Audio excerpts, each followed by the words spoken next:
বিসমিল্লাহির রহমানির রহিম। আসসালামু আলাইকুম ওয়ারহমতুল্লাহি ওয়াবারাকাতুহু। আল্লাহ লজ্জিত হন যখন কোনো বান্দা তার কাছে কিছু চায় এবং তিনি তা না দেন।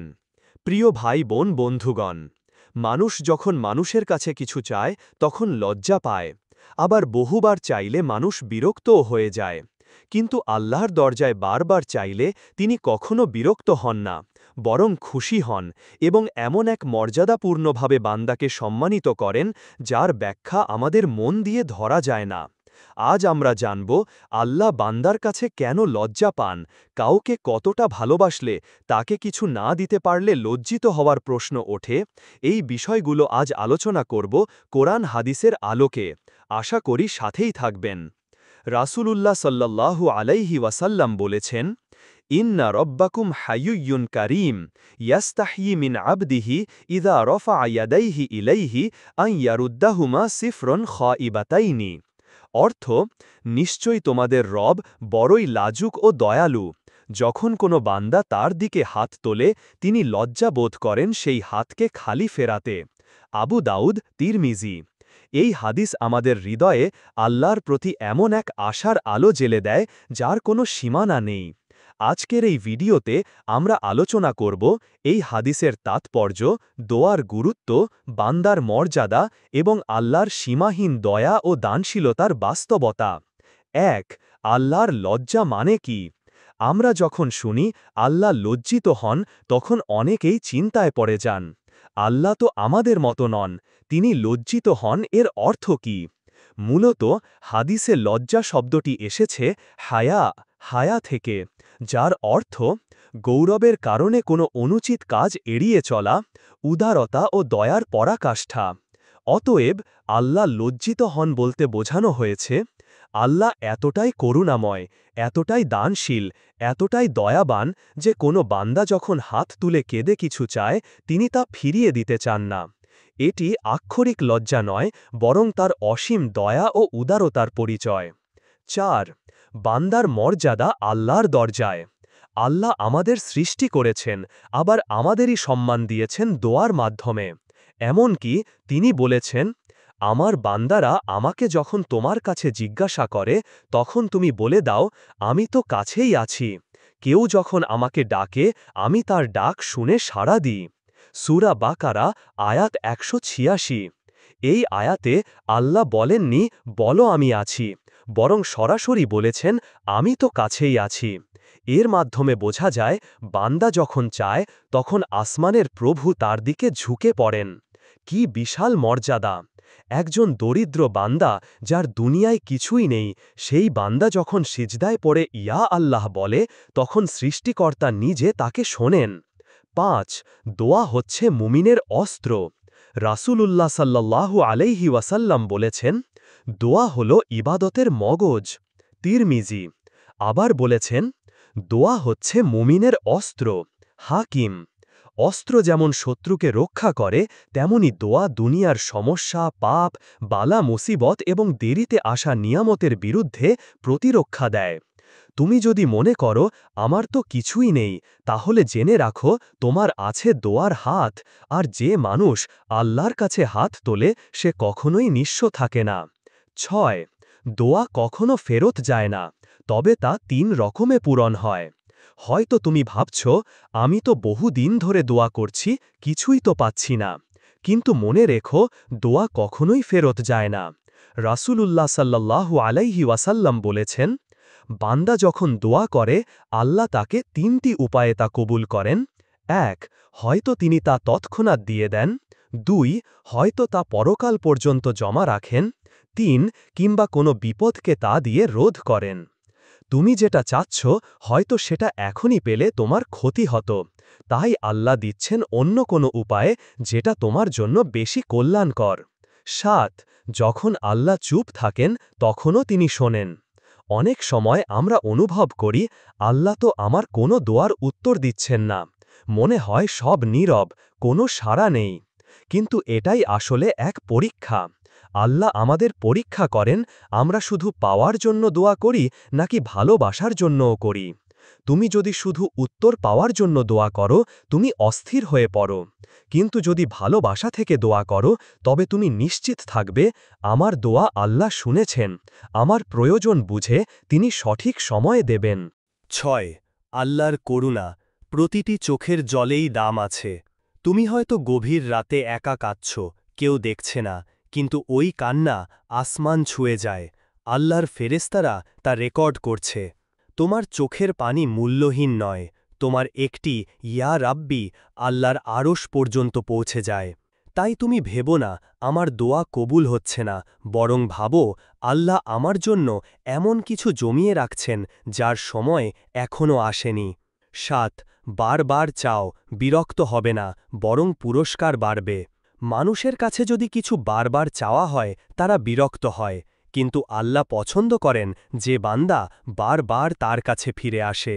যে বান্দা দোয়া করতে করতে ক্লান্ত হয়ে পড়ে আল্লাহ তার প্রতি বিরক্ত হন এমনকি কোনো বান্দা যদি প্রতিদিন এক দোয়া করে সেই দোয়ায় কোনো ফল না দেখেও যদি সে 10, 20, 30 বছর ধরে সে দোয়া করে যায় আল্লাহ তাকে এমন এক পুরস্কার দেন যা তার চিন্তার বাইরেও থাকে 8 যে যত বেশি চায় সে তত বেশি পায় দুনিয়াতে আমরা কাউকে চিন্তা করে বেশি চাই না এত বেশি চাইলে মানুষ কি ভাববে কিন্তু আল্লাহর কাছে চাইতে চাইতে আমাদের লজ্জা পাওয়া উচিত নয় বরং চাইতে চাইতে আমাদের চাওয়া বড় হওয়া উচিত চাও জান্নাতে রাসূলুল্লাহ সাল্লাল্লাহু সাল্লামের সঙ্গ হিদায়াতপূর্ণ অন্তর রিজিকের বরকত কোরআনের নূর অন্তরের প্রশান্তি গুনাহ থেকে মুক্তি তুমি যত চাও আল্লাহ ততই খুশি হন তিনি দাতা আর তুমি তার ভিখারি আর যে দরজায় আল্লাহ দেন সেই দরজা কখনো বন্ধ হয় না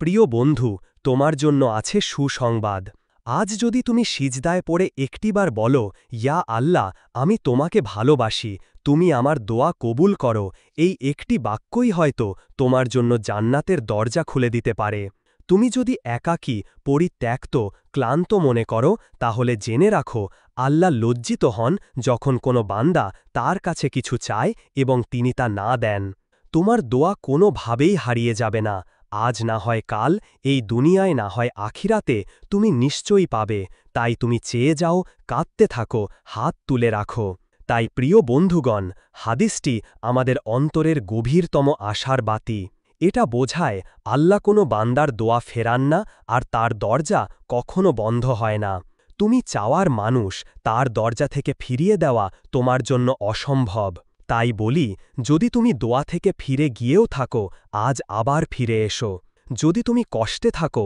আল্লাহকে ডাকো যদি তুমি নিঃস্ব হও তার কাছে ভিক্ষা চাও কারণ তিনি দাতা তিনি করুণাময় তিনি লজ্জিত হন ফিরিয়ে দিতে আর তিনি তোমাকে কখনোই খালি হাতে ফিরাবেন না যখন বান্দা ডাকে তখন সাড়া দেন আল্লাহ আল্লাহর দয়া এমন এক অবারিত সাগর যার তীরে দাঁড়িয়ে দুনিয়ার সব পাপী বান্দাও তার রহমতের আশা করতে পারে তিনি আমাদের সৃষ্টি করেছেন জানেন আমাদের প্রতিটি দুর্বলতা আমাদের কান্না হতাশা না পাওয়ার যন্ত্রণা এবং অন্তরের গোপন চাওয়া তিনি বলেন তোমাদের পালনকর্তা বলেন তোমরা আমাকে ডাক আমি তোমাদের ডাকে সাড়া দেব সূরা গাফির আয়াত 7 এ আয়াতে স্পষ্টভাবে প্রতিশ্রুতি দেওয়া হয়েছে আল্লাহ কখনো কোনো দোয়াকে অগ্রাহ্য করেন না বান্দার ভাষা অবস্থান বা পাপের পরিমাণ কিছুই তার দয়াকে থামাতে পারে না একমাত্র শর্ত বান্দাকে ডাকতে হবে আন্তরিকতা ভালোবাসা ও বিশ্বাস নিয়ে আল্লাহ আমাদের লজ্জা রাখেন রাসূলুল্লাহ সাল্লাল্লাহু সাল্লাম বলেছেন নিশ্চয়ই আল্লাহ খুব লজ্জাশীল ও দয়ালু যখন কোনো বান্দা তার কাছে হাত তোলে তখন তিনি লজ্জিত হন যে তিনি সেই দুহাত খালি ফিরিয়ে দিন আবু দাউদ হাদিস 1488 এই হাদিস আমাদের জানিয়ে দেয় আমাদের রব কেমন রব তিনি কেবল শক্তিশালী নন তিনি অবারিত মেহেরবান তিনি চান না তার কোনো প্রিয় সৃষ্টি তার কাছে ফিরে যাক হতাশ হয়ে তিনি চান তুমি চাও তুমি বারবার চাও কারণ চাওয়া মানেই তোমার তার প্রতি আস্থা ভালোবাসা ও আশা রয়েছে মানবিক দুর্বলতা আল্লাহর কাছে লজ্জার বিষয় নয় মানুষের মধ্যে এমন প্রবণতা আছে যখন কেউ বারবার কিছু চায় তখন তাকে বিরক্তকর মনে হয় কিন্তু আল্লাহর দরবারে ঠিক উল্টো, সেখানে যত বেশি চাওয়া হয় বান্দা তত বেশি প্রিয় হয়। তিনি ভালোবাসে যাকে তার প্রার্থনা বেশি গ্রহণ করেন। যখন তুমি পাপের বোঝা নিয়ে এসে চোখে পানি নিয়ে বলো, ইয়া আল্লাহ, আমাকে ক্ষমা করো, তুমি ছাড়া আমার আর কেউ নেই, তখন সেই চোখের পানিতে আল্লাহর আরশ কেঁপে ওঠে। তিনি ফেরেশতাদের বলেন, দেখো, আমার বান্দা আমার কাছে ফিরেছে, আমি তাকে ক্ষমা করলাম। তুমি যদি চাও তবে পাওয়ার প্রস্তুতি নাও। তুমি যদি চাও তবে আল্লাহ তোমাকে দেবেন, কিন্তু তোমাকে সেই পাওয়ার যোগ্যতাও অর্জন করতে হবে। যদি কেউ রাজকীয় কোনো উপহার পেতে চায়, তাকে রাজদরবারে যাওয়ার মতো পোশাক পরতে হয়। ঠিক তেমনিভাবে যদি তুমি চাও আল্লাহ তোমাকে বড় কিছু দিন, তবে তোমার নফসকে শুদ্ধ করো, দোয়া করো, আল্লাহর কাছে কান্নাকাটি করো, তাওবা করো। আল্লাহ তখন তোমাকে এমন কিছু দেবেন যা হয়তো তুমি কল্পনাও করনি। আল্লাহ সবসময় সময় মতো দেন, কিন্তু আমাদের তাড়াহুড়া বেশি। আমরা অনেক সময় বলি, আমি তো দোয়া করছি কিন্তু পাচ্ছি না কেন? অথচ আল্লাহ হয়তো বলছেন, তুমি সময় মতো চেয়েছ, আমি সময় মতো দিব। দোয়ার উত্তর তিনভাবে হতে পারে। তাৎক্ষণিকভাবে দান করে দেন, কারণ তুমি প্রস্তুত ছিলে। তোমার জন্য অপেক্ষা করিয়ে দেন, যাতে তুমি আরও দোয়া করো আর বেশি প্রাপ্তির জন্য উপযুক্ত হও। এই দুনিয়ায় না দিয়ে আখিরাতে এমন কিছু দেবেন যা তোমাকে চমকে দেবে। দোয়া হচ্ছে ঈমানের পরিচয়। যে মানুষ দোয়া করে না, সে এক প্রকার অহংকারী। দোয়া হচ্ছে বান্দার নিজের অক্ষমতা ও আল্লাহর অসীম ক্ষমতার স্বীকৃতি। তাই আল্লাহ বলেন, আর তোমাদের পালনকর্তা বলেন, তোমরা আমাকে ডাক, আমি তোমাদের ডাকে সাড়া দেব। নিশ্চয়ই যারা অহংকারবশত আমার ইবাদত হতে বিমুখ থাকে, তারা অবজ্ঞার সাথে জাহান্নামে প্রবেশ করবে। সূরা গাফির আয়াত ৬০।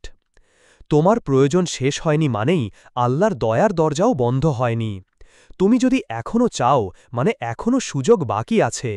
যখন তুমি জীবিত আছো, নিঃশ্বাস চলছে, অন্তরে চাওয়ার আকাঙ্ক্ষা আছে, জেনে রেখো আল্লাহর কাছে ফেরার দরজা খোলা। কারণ যদি তিনি চাচ্ছেন না দিতে, তাহলে চাওয়ার আকাঙ্ক্ষাটাও দূর করে দিতেন। তুমি যা চাচ্ছ তা যদি হালাল হয়, যদি সত্য হয়, যদি উত্তম হয়, তবে সেই চাওয়ার পেছনে লেগে থাকো। কারণ আল্লাহ কখনো কাঁদতে কাঁদতে চাওয়া বান্দার হাত খালি ফেরান না। আল্লাহর লজ্জা মানে তার রহমতের পরাকাষ্ঠা।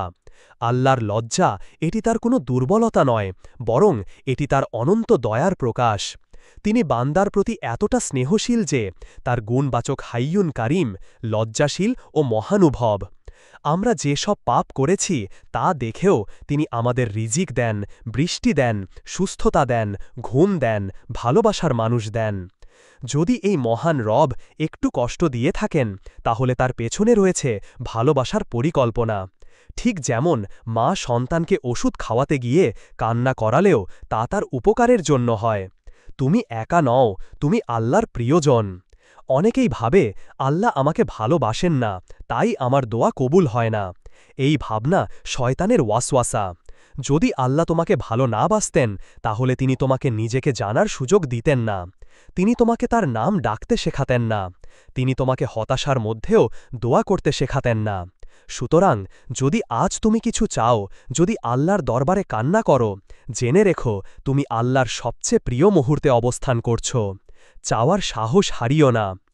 আল্লাহ কখনো এমন না যে তুমি আবার এলে, বরং তিনি বলেন, তুমি শেষ পর্যন্ত এসেছ, আমি অপেক্ষায় ছিলাম। তিনি দয়ালু, তিনি লজ্জিত হন যদি তুমি চাও আর তিনি না দেন। তুমি যদি হার মানো, তবে আল্লাহর কাছে আর কে চাইবে, কে আস্থা রাখবে, কে দুনিয়ার ঝল থেকে বাঁচতে চাইবে? তুমি চেয়ে যাও, কান্না করে যাও, ডাকতে থাকো। সেই ডাকের পর্দা ভেদ করে একদিন আকাশ থেকে ঠিকই তোমার নামে লেখা হবে, তোমার কাজ সম্পন্ন, তোমার দোয়া কবুল হল, তোমার অপেক্ষার অবসান।